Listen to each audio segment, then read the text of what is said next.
Segunda conferencia, 20 de octubre de 1923. Habiendo conocido ayer la relación entre los animales de la altura, representados por el águila, los de la región media, representados por el león, y los de la hondura terrestre, representados por el ganado vacuno, podemos proceder hoy a estudiar la relación del hombre con el universo desde el punto de vista que resulta de su interna relación morfológica con dichos representantes del mundo animal. Empecemos por elevar la mirada hacia regiones de las que ayer dijimos. Si el animal extrae de ellas sus energías peculiares, ellas lo convierten enteramente en organización cefálica, y observaremos entonces que el animal debe su peculiar manera de ser a la atmósfera saturada del brillo solar. Esa atmósfera permeada de sol es lo que conforma los rasgos principales del animal, y a ella se debe, como dije ayer, la peculiar configuración de su plumaje. El animal tiene, pudiéramos decir, su esencia en el interior. Lo que el mundo externo hace con él se incorpora en su plumaje. En cambio, cuando el efecto formador del aire asoledado no se acerca a la criatura viva desde fuera, caso del águila, sino que se genera en el interior, caso del sistema nervioso humano, nacen entonces los pensamientos, los del momento, los pensamientos del presente inmediato. Ahora bien, si dirigimos nuestra mirada a las alturas, cargada o enriquecida por todo lo que resulta de esas reflexiones, nos vemos remitidos a la atmósfera en reposo y a la luz solar que emana a través de ella. Pero entonces no podemos enfocar el sol aisladamente, puesto que recibe su poder en virtud de entrar en relación con diferentes distritos del universo, relación que el hombre expresa cognitivamente relacionando los efectos solares con el llamado zodíaco. Solemos decir que el brillo solar tiene distinto significado para la Tierra, según que incida sobre ella desde Leo, Libra o Escorpión, pero también varía su significado según se vea reforzado o debilitado por los demás planetas de nuestro sistema planetario. Y no son iguales las relaciones que con esos planetas, las con los llamados planetas exteriores, esto es con Marte, Júpiter y Saturno, no son las mismas que las con los llamados interiores, Mercurio, Venus y Luna. Si estudiamos la organización del águila, hemos de fijarnos ante todo en la modificación que sufren las energías solares, ya sea reforzadas o debilitadas por el concierto del Sol con Saturno, Júpiter y Marte. Por algo, ha de ser que según la tradición legendaria el águila es el ave de Júpiter y el planeta que se destaca como representante de los exteriores. Y si dibujamos esquemáticamente la situación, hemos de dibujar la esfera que ocupa Saturno en el espacio cósmico y asimismo la de Júpiter y la de Marte. Veámoslo, se hace un dibujo. La esfera saturnal, la jupiteriana, la marciana, luego el tránsito a la esfera solar, de modo que en la órbita más periférica de nuestro sistema planetario existe la acción concertada de Sol, Marte, Júpiter y Saturno. Y si vemos al águila planeando en los aires, decimos con absoluta propiedad, las energías que fluyen a través del aire procedentes del Sol, como resultado de su sinergia con los tres planetas mencionados, se objetivan en toda la figura y naturaleza del águila. Pero estas mismas energías viven asimismo en la configuración de la cabeza humana. Si tratamos de buscar la ubicación del hombre en el universo en cuanto a su verdadera existencia, la terrenal no es sino una miniatura. Hemos de colocarlo en lo que a su cabeza se refiere en la esfera del águila. Hemos de imaginar, pues, que el hombre, en cuanto a su cabeza, concreción de sus energías que apuntan hacia lo alto, se halla inserto en la esfera de Águila. El león, a su vez, es representante de la fauna que podemos denominar solar. En él, el sol despliega su energía propia. El león prospera mejor cuando la constelación de los astros transolares y de los infrasolares es tal que ejercen influencia mínima sobre el sol. Entonces se produce aquella peculiaridad de que les hablé ayer. Las propias energías solares que saturan el aire engendran en el león un sistema respiratorio cuyo ritmo se halla en perfecto equilibrio con el de la circulación sanguínea. No en cuanto a su número, pero sí a su dinamismo. Esto incluso puede apreciarse en la forma del hocico del león, como dije ayer. Ahí haya expresión morfológica la maravillosa relación de los ritmos sanguíneo y respiratorio, y esto lo denuncia la peculiar mirada del león, al mismo tiempo reposada y audazmente extravertida. Pero lo que en el león late tan solo en la mirada, hállase en el hombre conectado con sus demás elementos constitutivos, o sea, con la organización cefálica y la metabólica, en la organización torácica, cardíaca o rítmica. Para establecer la correcta relación del hombre con los efectos solares propiamente, hemos de dibujarlo de modo que su corazón y pulmones queden ubicados en la esfera de la actividad solar. Esta parte corresponde, pues, a la naturaleza leonina del hombre. Pasemos ahora a los planetas interiores, los más cercanos a la Tierra. La primera órbita es la mercurial, relacionada con las partes más delicadas del sistema metabólico humano. Ahí donde las sustancias alimenticias se transforman en linfáticas para luego incorporarse a la circulación sanguínea. Acercándonos más a la Tierra, llegamos a la región de la actividad de Venus, que corresponde a las áreas algo más toscas del sistema metabólico. Ahí donde desde el estómago el organismo humano desintegra y digiere los alimentos ingeridos. Entramos en la esfera de la Luna.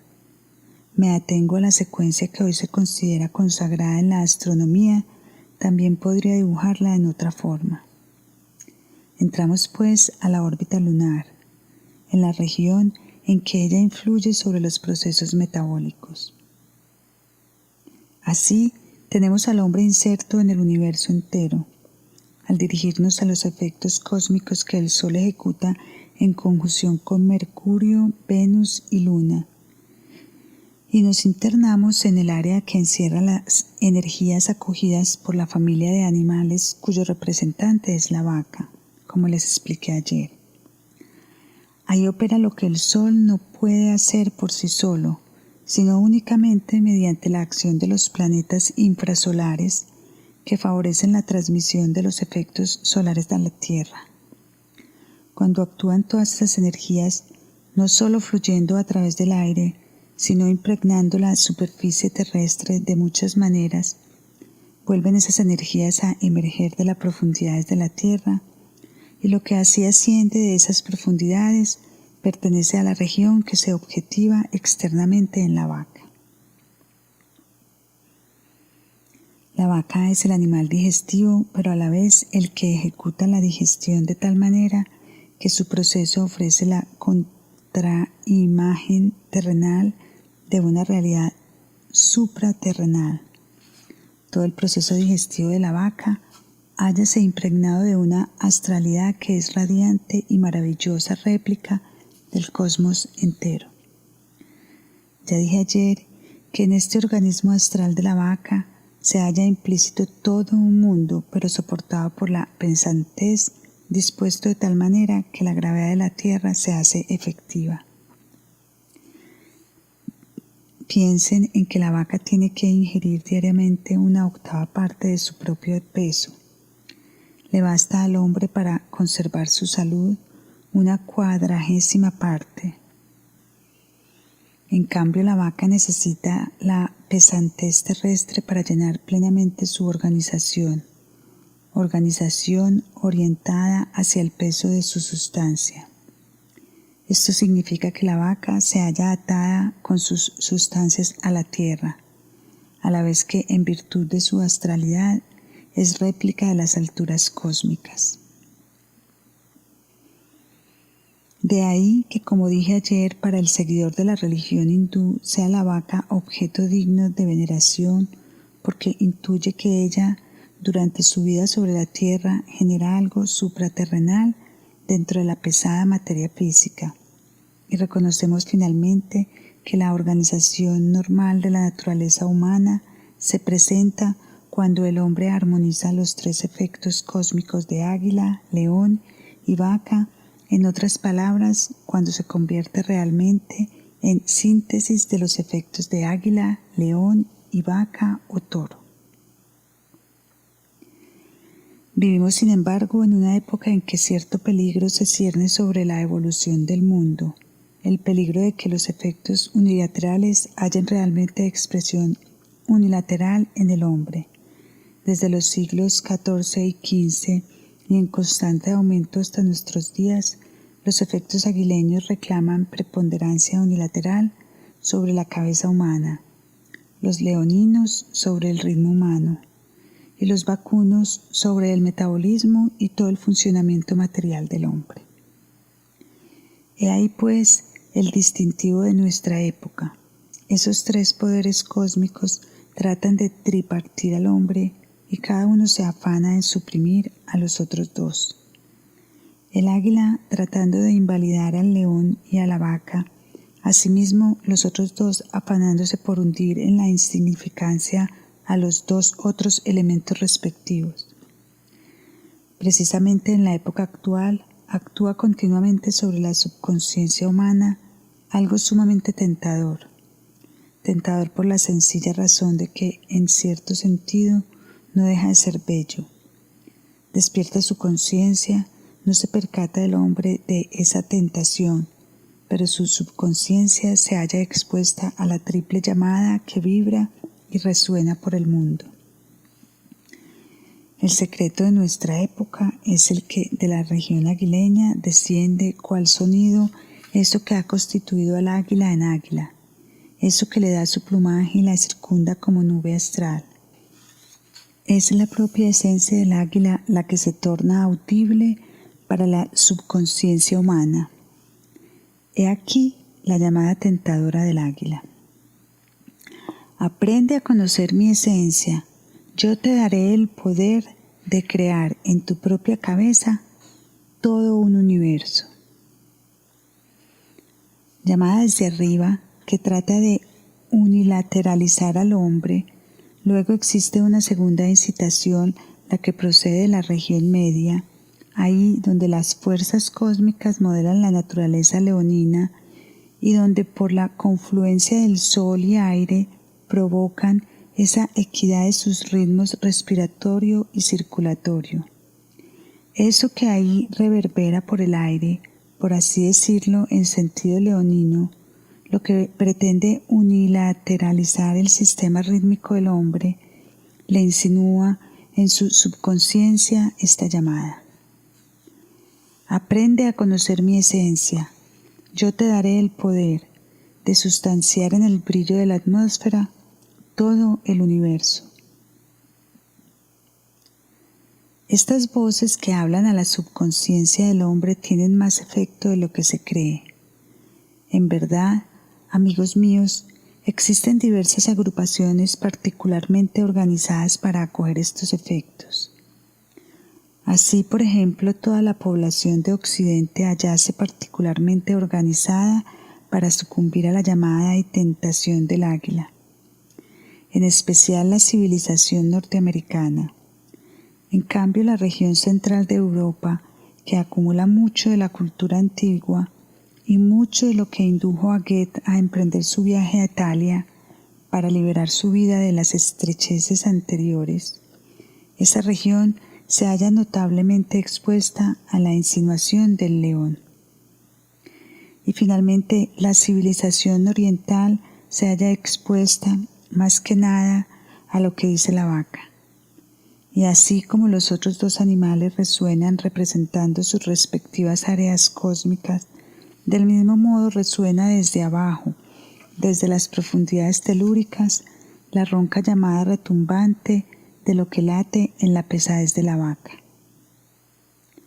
De hecho, tal como se lo describí ayer, por la peculiar manera en que la manada de vacas se echa a rumiar después de haber pasido entregándose y sujetándose a la pesantez de la tierra, se pone en evidencia la circunstancia de que diariamente tiene que renovar una octava parte de su peso corporal. Añádase a esto que, bajo la influencia del Sol, Mercurio, Venus y Luna, las profundidades de la Tierra ejercen sus efectos en la organización nutricional de la vaca y hacen retumbar la manada con estruendosa potencia demoníaca. Aprende a conocer mi esencia, yo te daré el poder de arrebatar la balanza, el nivel y el número a todo el universo.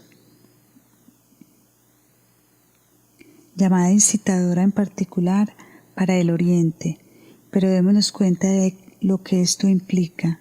Es verdad que por de pronto el Oriente se haya expuesto a esta incitación de la vaca porque existe su antiguo culto en el hinduismo.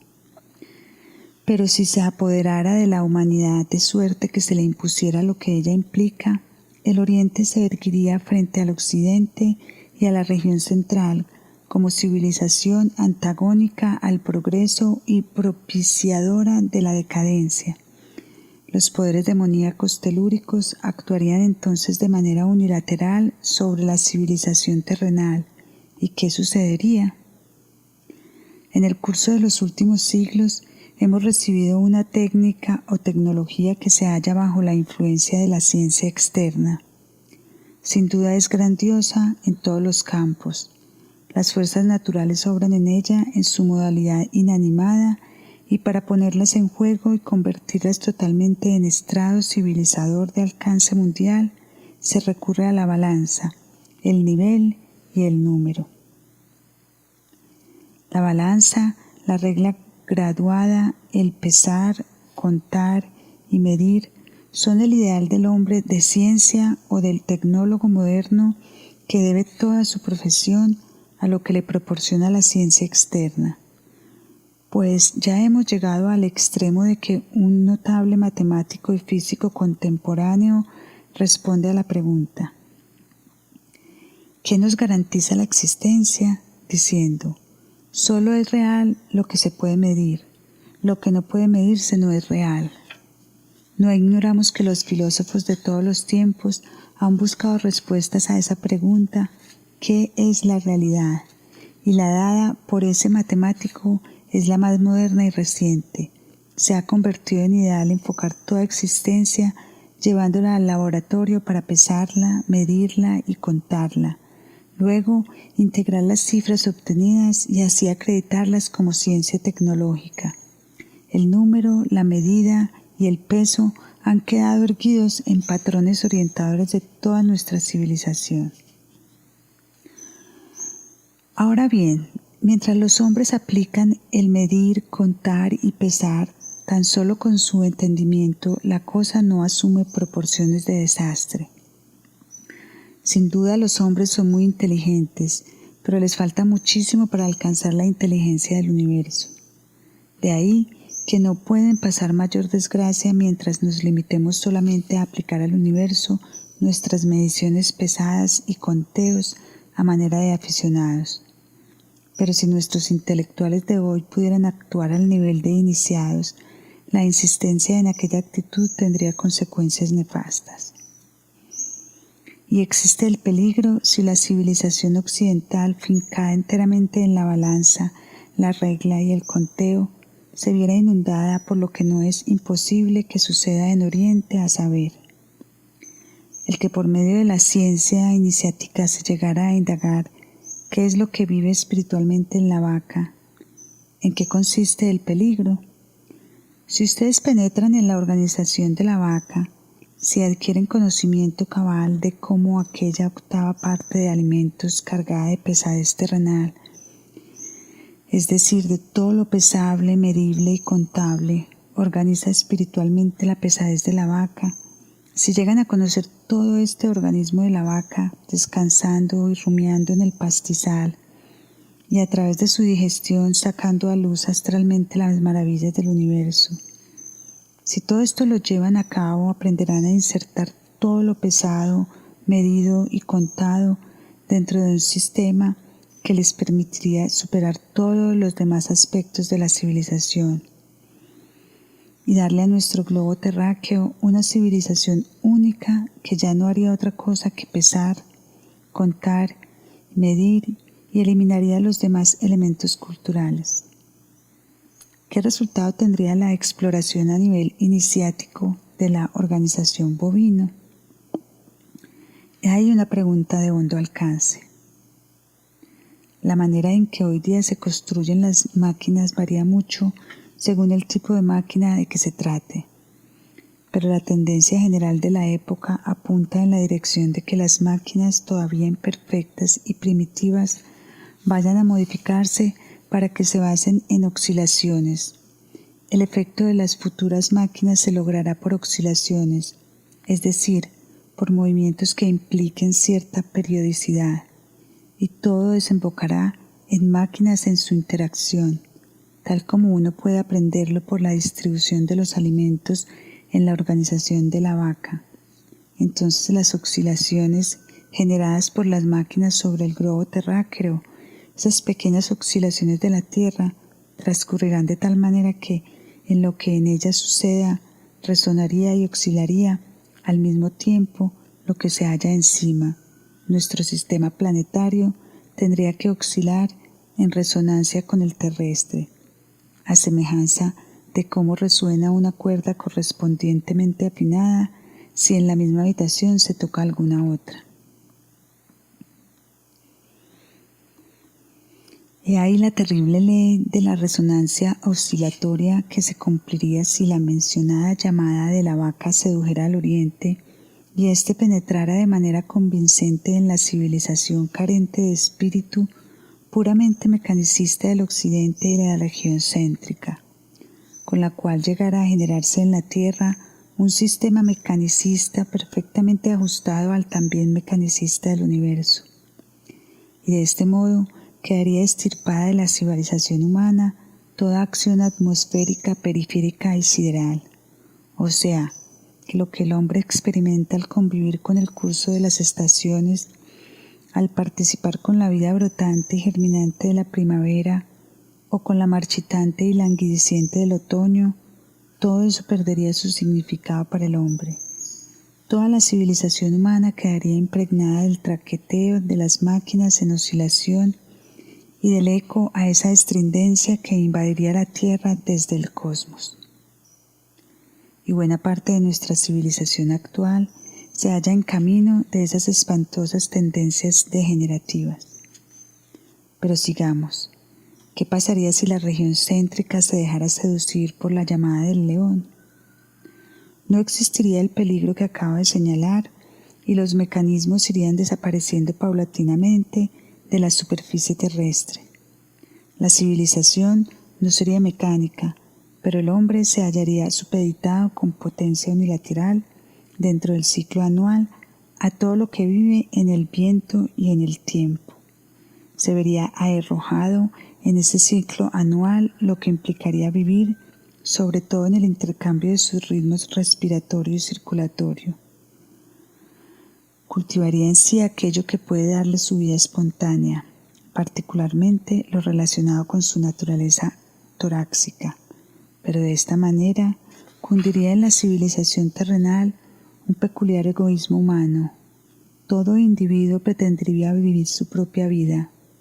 Nadie se preocuparía por otra cosa que no fuera su bienestar momentáneo. He ahí a lo que se halla expuesta la región céntrica, y muy bien podría imponer semejante tipo de vida al mundo entero. Finalmente, si la llamada del águila sedujera al occidente, logrando que su mentalidad y actitud se propagara sobre toda la tierra y que se parcializara a sí mismo en esa mentalidad, se generalizaría en la humanidad el afán de buscar comunicación directa con el mundo supraterrenal, tal como prevalecía en los orígenes de la tierra. Nacería el afán de distinguir las conquistas hechas por el hombre en su libertad y su autonomía. Se llegaría a vivir por entero en esa voluntad inconsciente que permite la presencia de los dioses en los músculos y nervios humanos. Se retornaría a estados primitivos y a la original clarividencia primitiva. El hombre trataría de emanciparse de la tierra, regresando a sus orígenes. Para la clarividencia exacta, todo esto se halla corroborado por el hecho de que la vaca, al pacer, perfora esa clarividencia una y otra vez, con un sonido que insinúa: no mires hacia arriba, toda la fuerza proviene de la tierra. Familiarízate con todos los efectos telúricos y así serás el soberano de la tierra y perpetuarás tus propias creaciones terrenales. Si el hombre sucumbiera a esa llamada, no se podría neutralizar el peligro del que les hablé, a saber, la mecanización de la civilización terrenal, porque la astralidad del animal digestivo pretende perpetuar y eternizar lo presente. De la naturaleza leonina se levanta no lo que quiera otorgar permanecía al presente, sino lo que pretende hacerlo lo más fugaz posible, que todo se convierta en juego del recurrente ciclo anual, que quiere confundirse con viento y tiempo meteorológico en el aéreo juego del rayo solar. La civilización entonces adoptaría ese mismo carácter.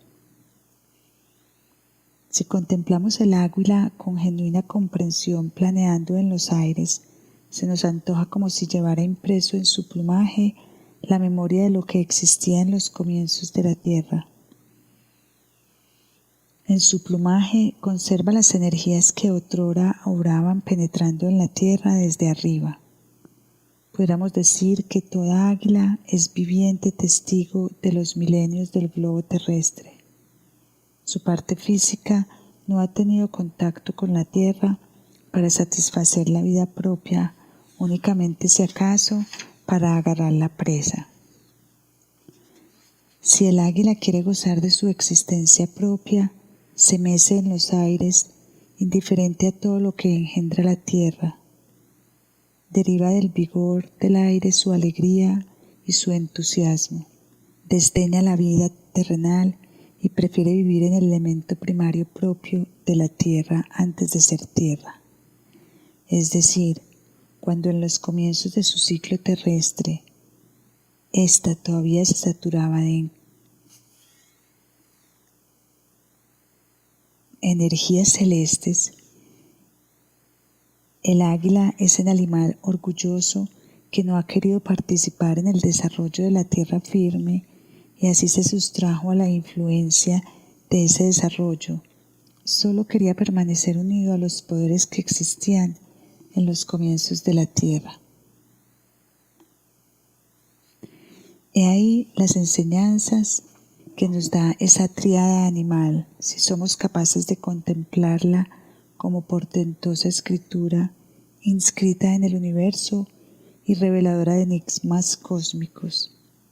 En el fondo, si podemos leerlo, todo detalle en el universo se convierte en signo, y si podemos llegar a leer también su contexto, comprenderemos los enigmas del universo.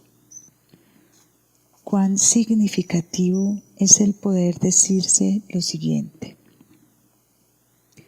si medimos con el compás o con la regla, si pesamos con la balanza, si contamos, no hacemos sino asociar puros elementos dispersos. La integridad se logra cuando percibimos la espiritualidad interna de la organización bovina. Esto es, cuando leemos en él los misterios del universo, y su lectura nos introduce en la comprensión de la existencia universal y humana. He ahí la moderna sabiduría iniciática, lo que hoy día ha de denunciarse desde las honduras de la vida espiritual.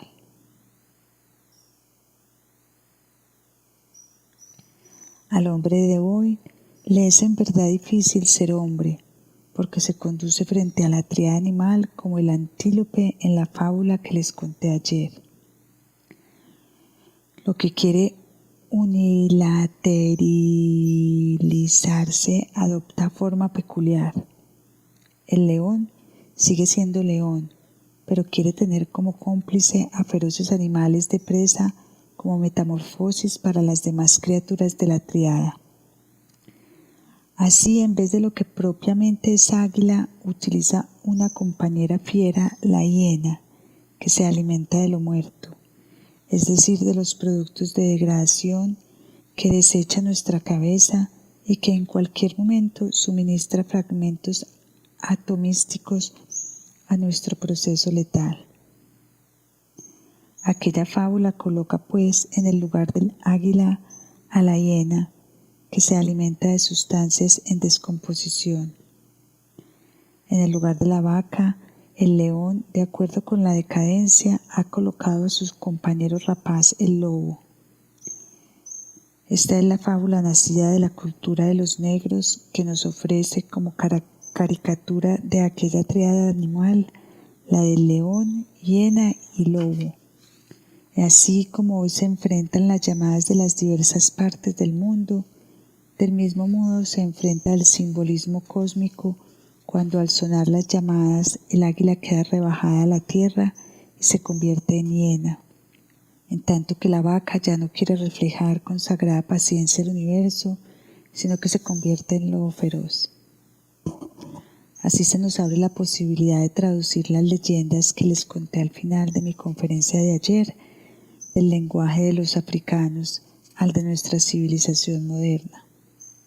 Ayer tuve que contárselas como si fuera con mentalidad de africano.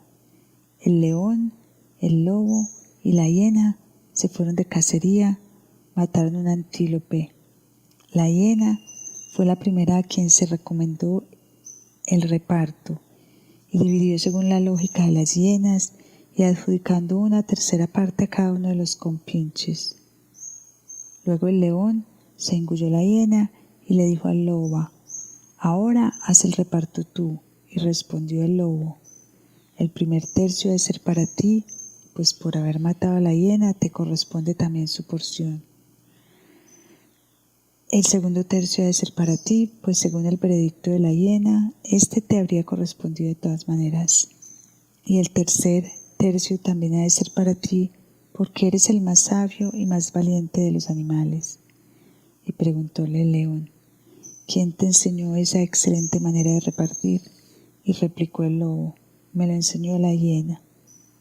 La lógica es la misma en ambos casos, pero en su aplicación a la realidad, los resultados son muy distintos según derive de la hiena o del lobo.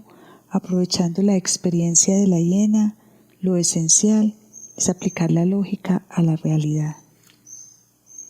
Traduciéndolo a la civilización moderna, podemos narrar el cuento en otra forma, pero fíjense en que siempre destaco lo que es de importancia para la marcha de la cultura en general.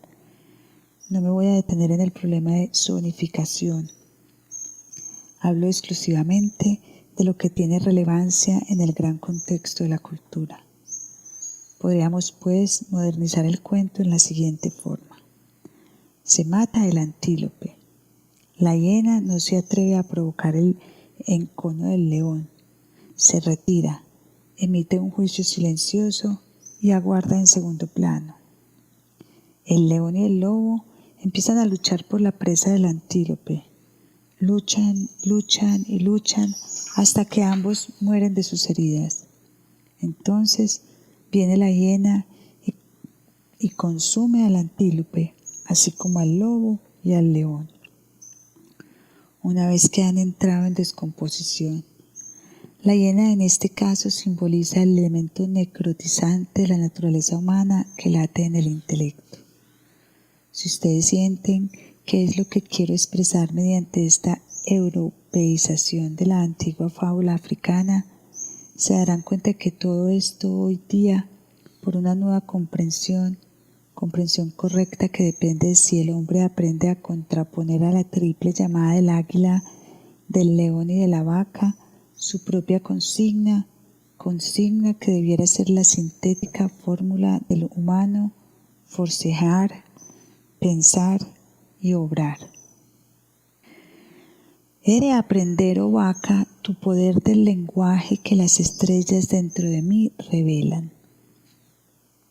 Es decir, hemos de captar no tan solo la pesantez terrestre, no tan solo el pensar, contar y medir implícitos en la organización física de la vaca, sino lo que se haya incorporado en ella.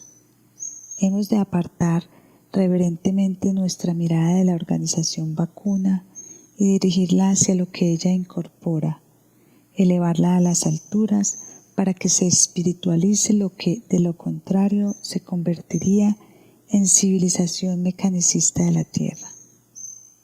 Lo segundo que el hombre ha de decir es: he de aprender, oh león, tu poder del lenguaje que en año y día la periferia dentro de mí efectúa. Noten la palabra revelan y la palabra efectúa. Y lo tercero que el hombre ha de aprender es: he de aprender, oh águila, tu poder del lenguaje que lo brotado de la tierra dentro de mí crea. Así el hombre contrapone su propia terna a las llamadas unilaterales, pues el sentido de esa terna puede llevar la compensación armoniosa de las unilateralidades. Ha de aprender a mirar la vaca y luego, después de haberse dejado impresionar intensamente por ella, elevar la mirada a lo que le revela el lenguaje de las estrellas. Ha de aprender a dirigir su vista hacia la altura del águila y luego, después de haber sentido íntima e intensamente su naturaleza aguileña, bajarla hacia lo que germina y brota en la tierra, asimismo obrando en ascenso en la organización humana.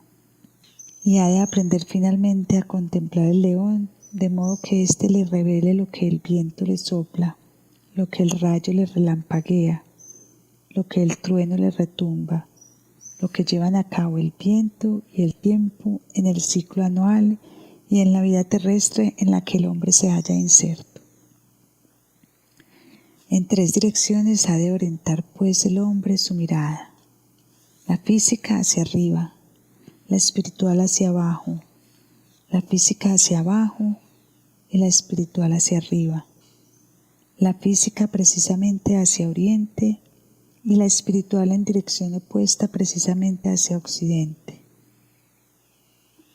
Si el hombre es capaz de que se compenetren en estas 3 direcciones su mirada espiritual y la física, será asimismo capaz de percibir las genuinas llamadas, las que fortalecen y no debilitan del águila desde las alturas, del león desde la periferia, de la vaca desde lo interior de la tierra.